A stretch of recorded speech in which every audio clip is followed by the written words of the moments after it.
السلام علیکم ورحمۃ اللہ وبرکاتہ۔ الحمد للہ رب العالمین، والصلاة والسلام علی سید الانبیاء والمرسلین وعلی آلہ واصحابہ اجمعین۔ اما بعد فاعوذ باللہ من الشیطان الرجیم، بسم اللہ الرحمن الرحیم۔ انا اعطیناک الکوثر فصل لربک وانحر۔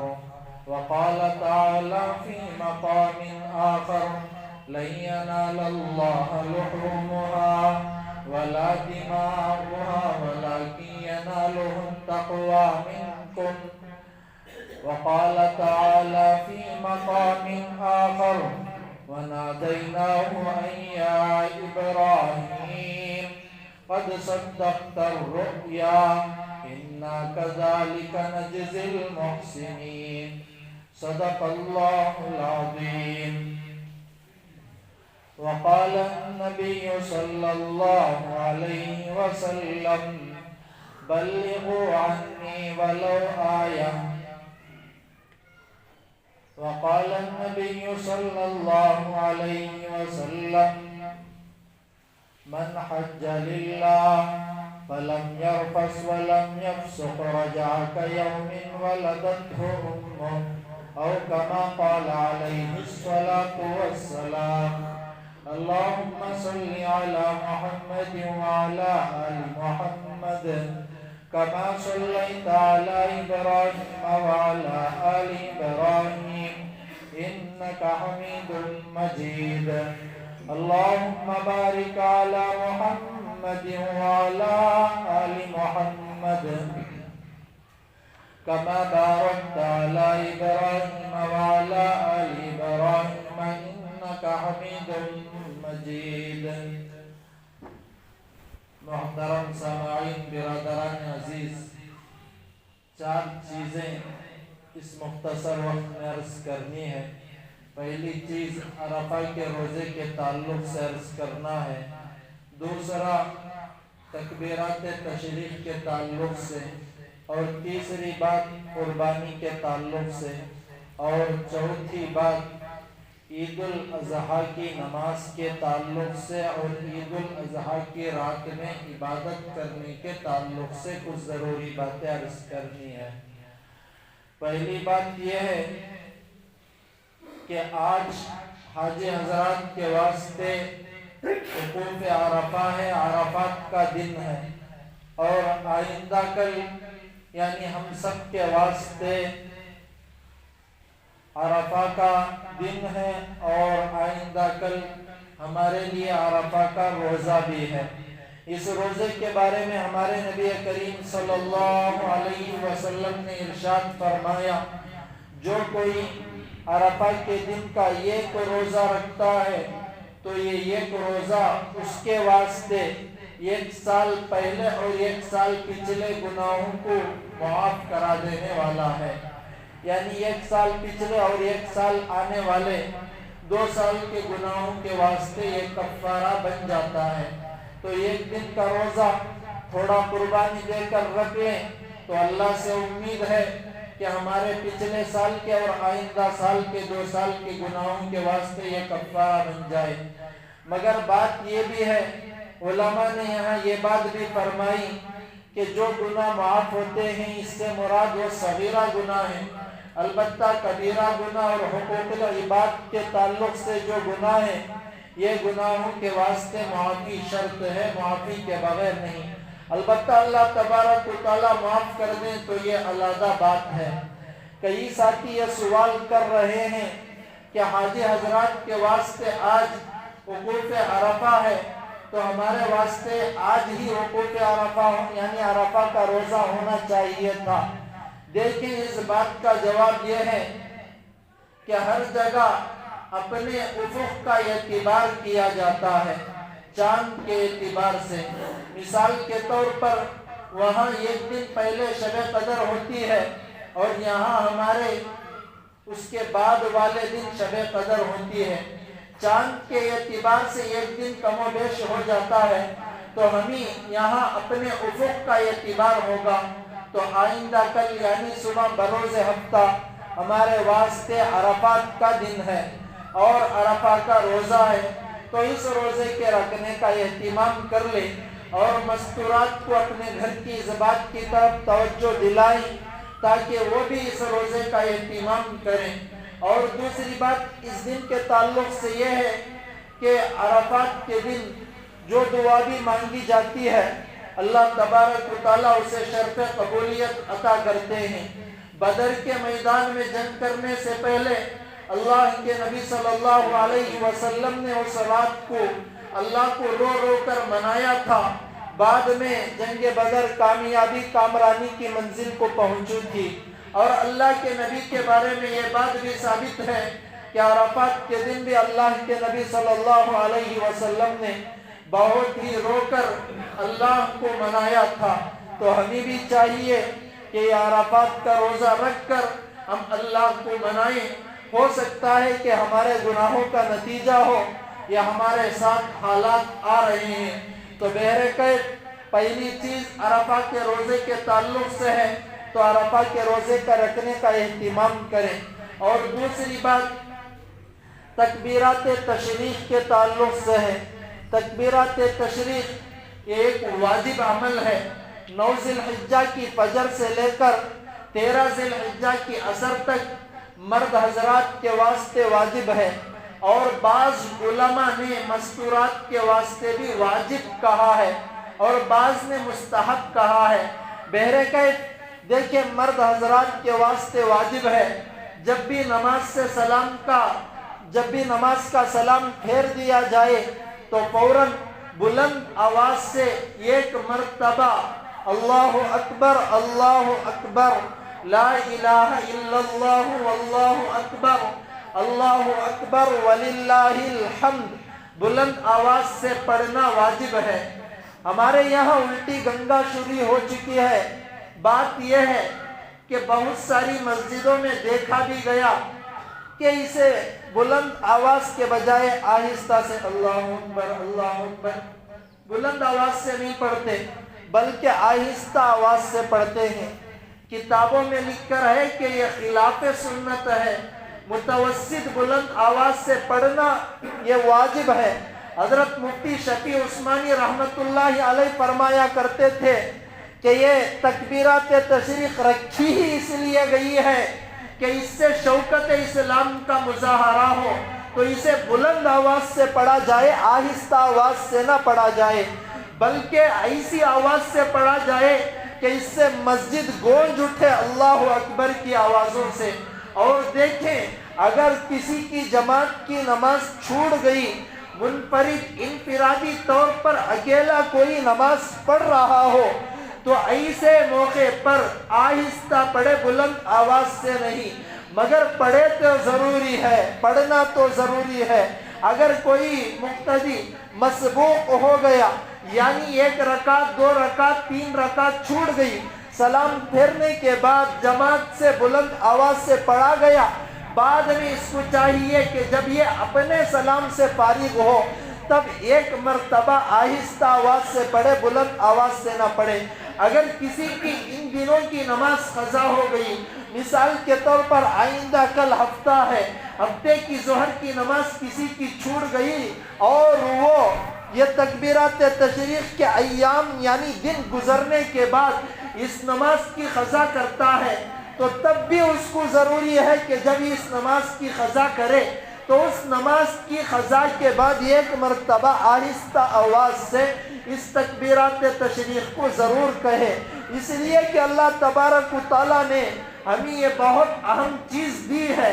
اگر کوئی اس کو چھوڑتا ہے تو واجب کو چھوڑنا گناہ ہے، اگر کوئی سنت کو چھوڑ دے، نفل کو چھوڑ دے، سنت کو چھوڑنے کا بھی معمول بنا لے تب بھی گناہ ہوتا ہے۔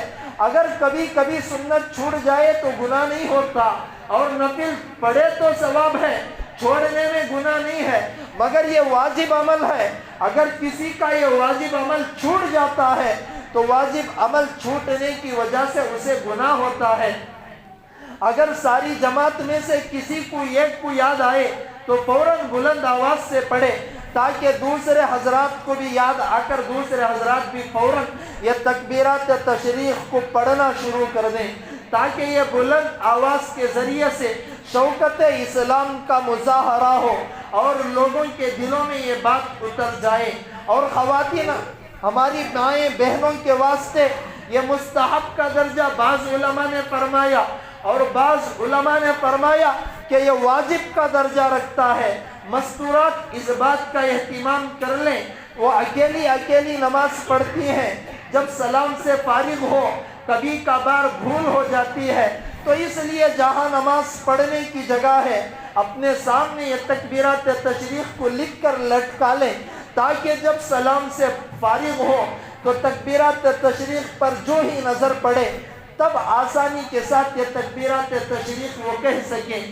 اگر یہ عمل مستورات کر لیں تو مستورات کرنے کی وجہ سے ان کو جب بھی سلام پھیرنے کا وقت آئے گا فوراً تکبیرات تشریق یاد آ جائے گی، جو ہی یاد آئے گی وہ کہہ لیں گے، تب یہ آسانی ہو جائے گی۔ اور بات یہ بھی ہے کہ یہ تکبیرات تشریق میں نے اس سے پہلے بھی کہا کہ آہستہ سے نہیں بلکہ بلند آواز سے پڑھنا ضروری ہے، متوسط بلند آواز سے پڑھنا واجب ہے۔ حضرت مولانا سجاد نعمانی صاحب ایک بات فرمایا کرتے تھے کہ حاجی حضرات کے واسطے اللہ نے یہ بہت ہی بڑی چیز دی اور وہ کہ لبیک اللہم لبیک کا وہ نعرہ لگائیں، اور جو ہمیں حج نہیں ملا اور ہم حج کو نہیں گئے ایسے حضرات کے واسطے اللہ تبارک و تعالیٰ نے تکبیرات تشریق دی ہے، تو یہ تکبیرات تشریق کا معمول ہرگز نہ چھوڑیں، اس لیے کہ واجب عمل ہے، چھوٹ جائے گا جان بوجھ کر چھوڑ دیں گے واقعتاً گناہ ہوگا۔ اور تیسری چیز قربانی کے تعلق سے کچھ ضروری باتیں عرض کرنی ہے۔ یہ قربانی ایک بہت بڑا عمل ہے۔ اللہ تبارک و تعالیٰ نے اپنے نبی سے خطاب کر کر کہا فصلی، پس تم نماز پڑھو، لربک، اپنے رب کے واسطے، ونہر، اور قربانی کرو۔ دیکھیں یہاں اس بات کا بھی حکم اللہ تبارک و تعالیٰ اپنے نبی کو دے رہے ہیں کہ نماز پڑھو پھر قربانی کرو۔ اب یہاں جو قربانی کا حکم اللہ کی طرف سے آیا، یہاں امر کا صیغہ، حکم کا صیغہ استعمال ہوا۔ کر سکتے ہیں یہ بات اللہ نے نہیں کی، بلکہ کرو حکم کا درجہ استعمال کیا۔ تو اس بات سے ہمیں پتہ چلتا ہے کہ قربانی ایک واجب عمل ہے۔ اللہ تبارک و تعالیٰ نے یہ ہر امت کو دیا تھا، حضرت آدم علیہ السلام سے لے کر ہر امت کو یہ قربانی والا عمل ملا، مگر جب حضرت ابراہیم علیہ السلام کے ساتھ یہ عمل آیا تو بعد کی امتوں پر یہ ضروری قرار دیا گیا۔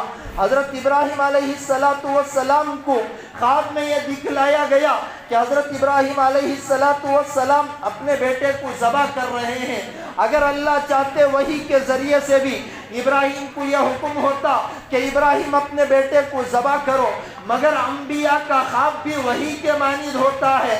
خواب میں دکھلایا گیا اور بیٹے کو ذبح کرنا یہ عقل کے خلاف بھی تھا، مگر اللہ کا حکم تھا۔ حضرت ابراہیم علیہ السلام اپنے بیٹے کو لیے ساتھ گئے اور بیٹے کو بطور آزمائش پوچھا، بیٹا اس میں آپ کی کیا رائے ہے؟ بیٹے نے جواب دیا انشاءاللہ من الصابرین، ابا جان اللہ سے امید ہے کہ مجھے آپ صبر کرنے والوں میں سے پائیں گے، جو آپ کو اللہ کی طرف سے حکم ہوا ہے اس حکم کو بجا لائیں۔ اب دیکھیں حضرت ابراہیم علیہ السلام کے ساتھ جو بھی واقعہ پیش آیا وہ ہم بارہا سن کر ہیں، مگر اس واقعے سے ہمیں سبق یہ ملتا ہے کہ اللہ کا حکم سب چیزوں سے زیادہ فضیلت رکھنے والا ہے۔ حضرت ابراہیم کو بیٹے کی ذبح کرنے کا حکم دیا گیا، حضرت ابراہیم نے پیچھے پلٹ کر بھی یہ نہیں دیکھا کہ یہ حکم کیا ہے، اور حضرت ابراہیم علیہ السلام کو جو بیٹا ملا تھا یہ بڑھاپے کی حالت میں ملا تھا۔ بڑھاپے کی اولاد دل کو چھو جاتی ہے، بطور محبت اور محبت کا اضافہ ہو جاتا ہے، مگر اللہ کا حکم تھا۔ اللہ کے حکم کے سامنے حضرت ابراہیم علیہ السلام سر بسجود ہوتے ہوئے اسماعیل کو ذبح کرنے کے واسطے لٹا دیے تھے، مگر اللہ کی مصلحت جو تھی وہ کامیابی ہوئی کہ حضرت ابراہیم علیہ السلام کے ہاتھوں سے مینڈا ذبح کیا گیا۔ تو ہمیں یہاں سبق ملا کہ اللہ تبارک و تعالیٰ کا جو بھی حکم ہو اس حکم کے سامنے سر بسجود ہونا چاہیے، اور اللہ تبارک و تعالیٰ کے حکم کے بارے میں کسی کو مصلحت اور کسی کو حکمتیں تلاش کرنے کی اجازت نہیں۔ تو قربانی کا عمل اس وقت سے مشروع ہوا اور قیامت تک کے واسطے ہر ایک فرد پر جو بھی اس کی استطاعت رکھے گا اللہ تبارک و تعالیٰ کی طرف سے اسے واجب کا درجہ ہو جائے گا۔ تو قربانی کے عمل کے بارے میں اللہ کے نبی صلی اللہ علیہ وسلم نے فرمایا اگر کوئی قربانی کرتا ہے تو قربانی کرنے کی وجہ سے قربانی کے جانور کے خون کا خطرہ جو ہی زمین پر گرتا ہے، زمین پر گرنے سے پہلے اللہ کے یہاں وہ مقبول ہو جاتا ہے۔ حضرت فاطمہ رضی اللہ تعالیٰ عنہا سے اللہ کے نبی نے فرمایا تھا کہ فاطمہ تم اپنے جانور کے قریب جاؤ اور اس کا ذبح ہونا دیکھو، اس لیے کہ اس کے خون کا خطرہ زمین پر گرتا ہے تمہارے گناہوں کو یہ معاف کر کر رکھ دیتا ہے۔ کسی صحابی نے عرض کیا تھا یا رسول اللہ یہ فضیلت صرف اہل بیت یعنی آپ کے گھر والوں کے واسطے یا ساری امت کے واسطے ہے؟ اللہ کے نبی صلی اللہ علیہ وسلم نے فرمایا اہل بیت کے واسطے بھی اور ساری امت کے واسطے بھی ہے۔ تو قربانی والا عمل ایک افضل عمل ہے، ایک واجب عمل ہے۔ امام احمد بن حنبل نے یہاں تک بھی فرمایا کہ اگر کسی گاؤں والے اس کو ترک کر رہے ہو، سارے کا سارا گاؤں اسے چھوڑ رہا ہو، تو اسلام میں رہنے والوں کو مسلمانوں کو چاہیے کہ ان سے قتال کریں اور قربانی والے عمل کو کرنے پر مجبور کریں۔ اب غور کرنے کا مقام ہے ساتھی، یہ کوئی معمولی عمل نہیں ہے۔ اللہ کے نبی نے فرمایا کہ جو کوئی قربانی دیتا ہے تو قربانی والے جانور پر جتنے بال ہوتے ہیں اللہ تبارک و تعالیٰ اتنے بال کے برابر اسے نیکیاں عطا کرتے ہیں۔ اور پھر اللہ کے نبی نے فرمایا کل قیامت کے میدان میں اللہ تبارک و تعالیٰ اسے اس گوشت کے برابر، اس خون کے برابر، اس سے بھی زیادہ اجر عطا کریں گے۔ اب یہاں اللہ نے ایک فرمان یہ بھی جاری کیا لَن يَنَالَ اللَّهَ لُحُومُهَا وَلَا دِمَاؤُهَا وَلَكِنْ يَنَالُهُ التَّقْوَى مِنْكُمْ، تمہاری قربانی کا جانور کا گوشت اور خون اللہ تبارک و تعالیٰ کے پاس نہیں پہنچتا، وَلَكِنْ يَنَالُهُ التَّقْوَى مِنْكُمْ، اگر اللہ کے پاس کوئی چیز پہنچتی ہے تو وہ تمہارا تقوی پہنچتا ہے۔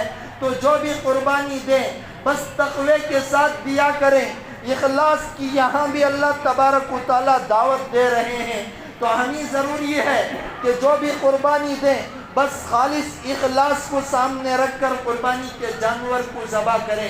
اب دیکھیں ایک مسئلہ یہ بھی عرض کرنا ہے کہ قربانی کے جانور میں سے اگر بیل ہو تو 2 سال سے کم کا شریعت میں اجازت نہیں، اگر بھینس ہے بھینس کی قربانی دینا ہو تو 2 سال سے کم کی اجازت نہیں، اگر بکرا یا بھیڑ دمبا ایسا کوئی ہے تو 1 سال سے کم کی اس کی اجازت نہیں، اگر 6 مہینے کا بکرا بھی ہو اور 1 سال کے بکریوں کے درمیان میں چھوڑ دیا گیا ہو تو پہچاننا مشکل ہو کہ یہ 6 مہینے کا ہے یا 1 سال کا، تو ایسے کی بھی اجازت ہے۔ مگر اس وقت حکومت کی طرف سے بیل اور گائے کی قربانی پر پابندی لگائی گئی ہے۔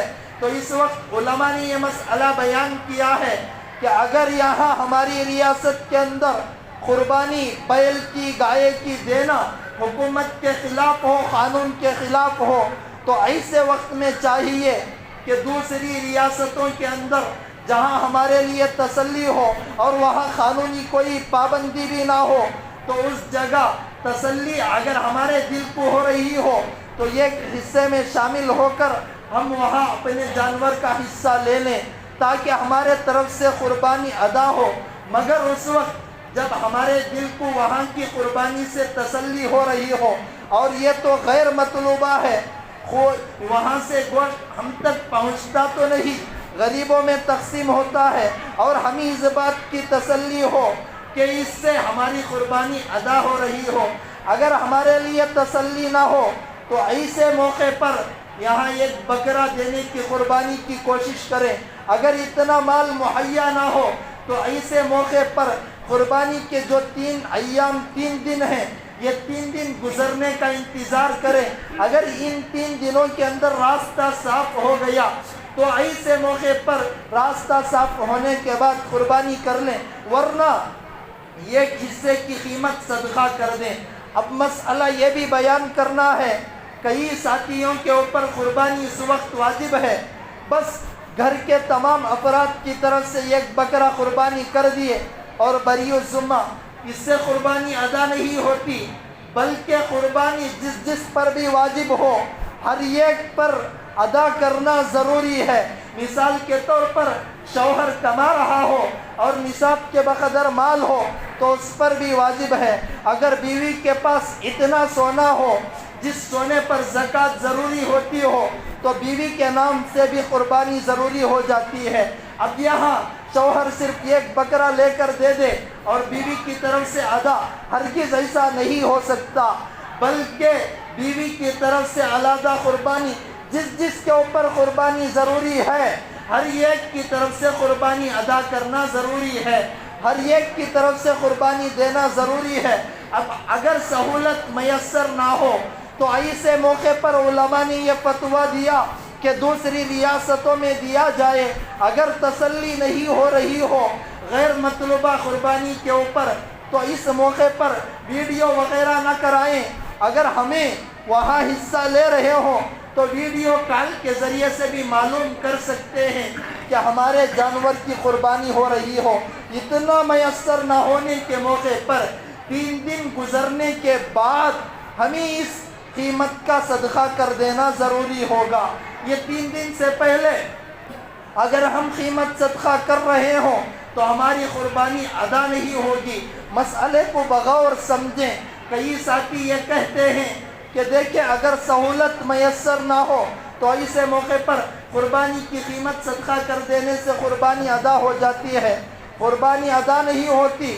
پورے مسئلے کو سامنے رکھ کر غور کرنا پڑے گا، پھر اس کے بعد قربانی کی قیمت کو صدقہ کرنے کی اجازت ہے، اس سے پہلے اجازت بھی نہیں ہے۔ اور دوسرا مسئلہ یہ ہے، غور سے سنیں کہ قربانی اگر دینا ہو تو پہلے دن ہی دینا ضروری نہیں ہے۔ الافضل فالافضل کی بات آئی ہے، ورنہ رات کے اوقات میں بھی دینے کی اجازت ہے، دوسرے دن بھی دینے کی اجازت ہے، دوسرے دن رات کو بھی دینے کی اجازت ہے، تیسرے دن غروب آفتاب سے پہلے تک دینے کی اجازت ہے۔ پہلے ادوار میں قربانی رات کے اوقات میں دینے کو منع مکروہ کا درجہ دیا گیا تھا۔ وجہ یہ تھی کہ پہلے ادوار میں روشنی کا اتنا اہتمام، بجلی کا کرنٹ کا اتنا اہتمام زیادہ نہیں ہوتا تھا، جس کی وجہ سے اس دور کے فقہا نے مکروہ کا درجہ دیا تھا۔ مگر بھی فضل خدا آج کے ادوار میں روشنی کا باقاعدہ، بجلی کا کرنٹ کا باقاعدہ بہت زیادہ اہتمام ہے، تو اس وجہ سے رات کے وقت میں بھی اگر کوئی قربانی دیتا ہے تو یہ مکروہ کا درجہ نہیں ہے بلکہ جائز کا درجہ ہے، تو رات کے اوقات میں بھی قربانی کرنے کی اجازت ہے۔ تو مسئلے کو سامنے رکھ کر غور کریں۔ کئی ساتھیوں نے اس وقت بطور اعتراض مسلمانوں نے کہا کہ قربانی کے بجائے یہی پیسہ غیروں میں تقسیم، غریبوں میں تقسیم کر دیا جائے تو قربانی کا ثواب مل جائے گا۔ قربانی ایک الگ عمل ہے اور صدقہ ایک الگ عمل ہے۔ غور کریں، نماز پڑھنے کے بجائے نماز کے بدل میں اگر غریبوں کو پیسہ دے دیا جائے تو کیا نماز ادا ہو جائے گی؟ ادا نہیں ہو سکتی۔ ایسے ہی قربانی بھی ادا نہیں ہو سکتی، بلکہ پوری کوشش کرنا چاہیے، یا تو بکرا لے کر دیا جائے یا دوسری ریاستوں میں اس کے بارے میں حساب کیا جائے۔ اگر دوسری ریاستوں میں دوسرے اسٹیٹوں کے تعلق سے ہمارا کوئی مضبوط تعلق نہ ہو اور غیر مطلوبہ قربانی کے بارے میں ہمیں بھروسہ نہ ہو، ایسے موقع پر 3 دن گزرنے کا انتظار کریں، اس کے بعد دین ہمارا آسان ہے، صدقہ کرنے سے قربانی کے بارے میں ہم بری الذمہ ہو جاتے ہیں۔ ان مسئلوں کا خاص لحاظ رکھیں اور خاص طور پر حکومت کی طرف سے اس وقت سخت کارروائی کے بارے میں بات ہو رہی ہے۔ قانون کو اپنے ہاتھ میں نہ لیں اور قانون کی خلاف ورزی ہرگز نہ کریں۔ مسلمانوں کو جال میں پھنسانے کی بڑی ناپاک کوششیں ہو رہی ہیں۔ ہمارا اسلام ایسا ہے، ہر ایک کا بدل اللہ کے نبی نے ہمیں دیے ہیں۔ اگر وضو کرنے کے واسطے پانی نہ ہو، تیمم کی اجازت ہمارے نبی نے دیا ہے، اور اگر نماز کھڑے ہو کر پڑھنے کی طاقت نہ ہو، ہمارے نبی نے بیٹھ کر پڑھنے کی اجازت دی ہے۔ ہر ایک کا بدل ہمارے اسلام میں موجود ہے۔ قانون کو اپنے ہاتھ میں لے کر قانون کی خلاف ورزی ہرگز نہ کریں۔ اگر ایک ساتھی بھی پکڑے گئے، سارے محلے پر، سارے مسلمانوں پر اس کا اثر ہو سکتا ہے۔ بہت زیادہ بطور احتیاط کے ساتھ قربانی کو ادا کرنے کی کوشش کرے۔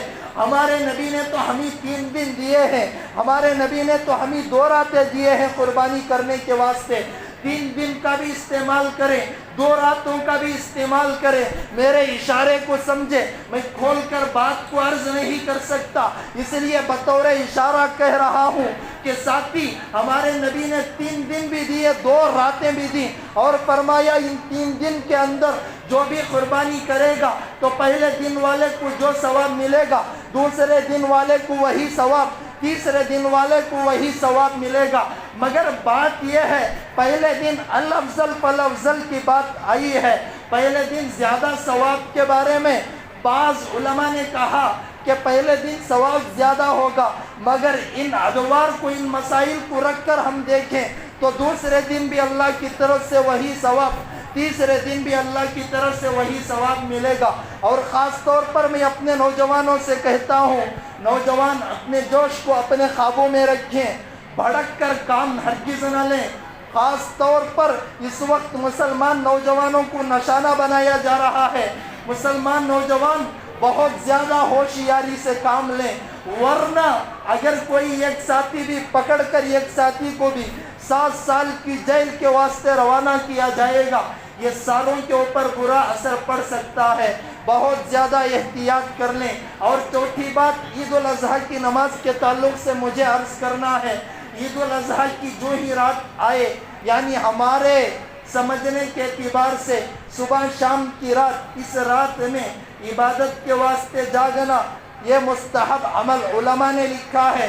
اس رات میں دعائیں قبول ہوتی ہیں، اس رات میں جاگنے کا اہتمام کریں، عبادت کا انفرادی طور پر اہتمام کریں۔ اور آخری بات عید الاضحیٰ کی نماز کے تعلق سے ہے۔ عید الاضحیٰ کی نماز 2 رکعت واجب ہے، مگر اسے علماء نے یہاں لکھا ہے کہ یہ عیدگاہ میں ادا کیا جائے۔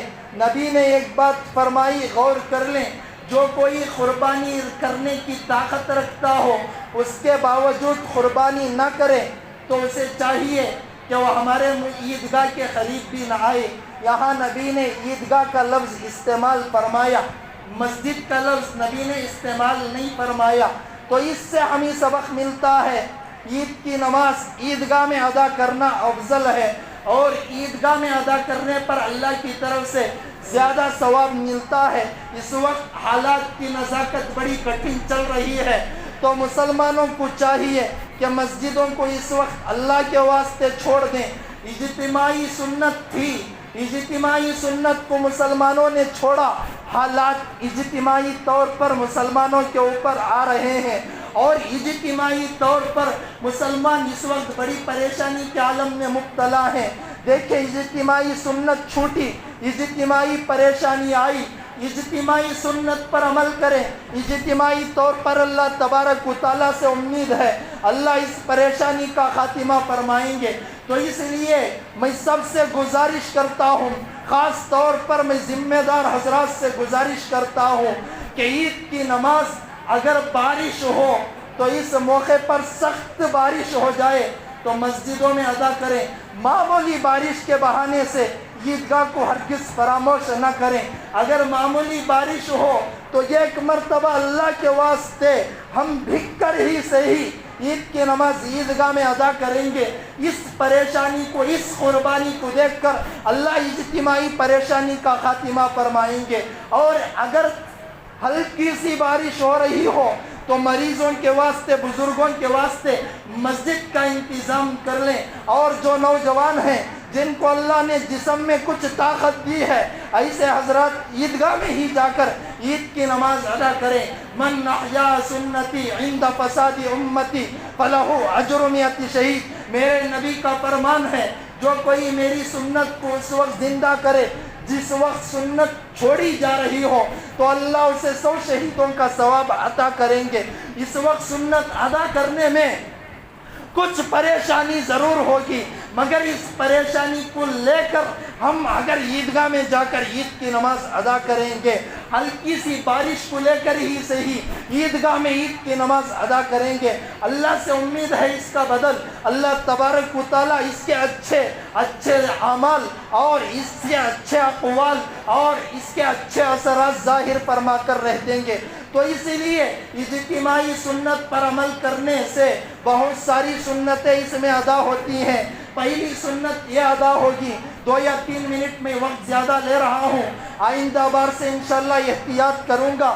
پہلی سنت گلی کوچوں میں اللہ اکبر کا نعرہ بلند ہوگا، اور عید الاضحیٰ کے موقع پر اللہ کے نبی صلی اللہ علیہ وسلم سے اور فقہا سے یہ بات ثابت ہے کہ بلند آواز سے تکبیر پڑھی جائے۔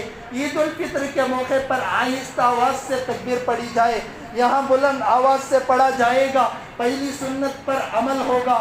دوسرا، ایک راستے سے جا کر دوسرے راستے سے آئیں گے، دوسری سنت پر عمل ہوگا۔ اور تیسرا، عیدگاہ میں نماز ادا کریں گے، تیسری سنت پر عمل ہوگا۔ اور چوتھا، اکٹھا ہو کر جائیں گے، چوتھی سنت پر عمل ہوگا۔ نہ جانے اللہ نہ کرے اگر مسجد میں عید کی نماز ادا کریں گے، 4 سنتیں چھوٹیں گی، اللہ تبارک و تعالیٰ کی طرف سے اجتماعی پریشانی بھی آئیں گی۔ تو میں ذمہ دار حضرات سے عاجزانہ ادباً درخواست کرتا ہوں، اس بات کو رکھ کر غور کر لیں کہ ہم عید کی نماز کو مسجد میں ادا نہ کریں۔ ہلکی سی بارش کا موقع ہو جائے، اللہ نہ کرے بارش نہ آئے، اگر اللہ کی رحمت ہے بارش ہو جائے، مریضوں کے واسطے اور کمزوروں کے واسطے، بوڑھوں کے واسطے مسجد کا انتظام کر دیں، اور جو باقی حضرات ہیں وہ عیدگاہ کو ضرور پہنچیں۔ ہر بار ہم نے دیکھا ہم نے کہ بڑے کی قربانی دینے والے آ جاؤ، چھوٹے کی قربانی دینے والے عیدگاہ چلے جاؤ، تو لوگوں کا مجمع اکٹھا نہ ہوتا تھا۔ ہو سکتا ہے کہ اجتماعی سنت کو ہم نے ترک کر دیا تھا، اجتماعی پریشانی اللہ نے بھیج دی۔ اللہ کے نبی نے ہمیں 3 دن دیے تھے، ان 3 دنوں سے ہم نے فائدہ نہیں اٹھایا۔ ہو سکتا ہے اس کا برا اثر ہمارے سامنے ظاہر ہو رہا ہو، تو اس بات پر عمل کر لیں۔ تو بہرکیف آج کے بیان میں نے 4 سے 5 باتیں عرض کی۔ پہلی بات یہ عرض کی کہ کل آئندہ عرفہ کا روزہ ہے، 1 سال پچھلے اور 1 سال بعد کے گناہ معاف ہوتے ہیں، آئندہ دن کا روزہ رکھنے کا اہتمام کر لیں۔ دوسرا، تکبیرات تشریق کا اہتمام کر لیں، صبح کی فجر سے لے کر 13 تاریخ کی عصر تک تکبیرات تشریق انفرادی طور پر، اجتماعی طور پر، مستورات پر سب کے لیے ہے، سب اہتمام کریں۔ اور تیسری بات، قربانی کے بارے میں حد درجہ احتیاط سے کام لیں۔ چوتھی بات، عید الاضحیٰ کی رات میں عبادت کریں۔ 5ویں بات، عیدگاہ میں عید کی نماز ادا کرنے کا اہتمام کریں۔ اللہ ہمیں عمل کی توفیق عطا فرمائے۔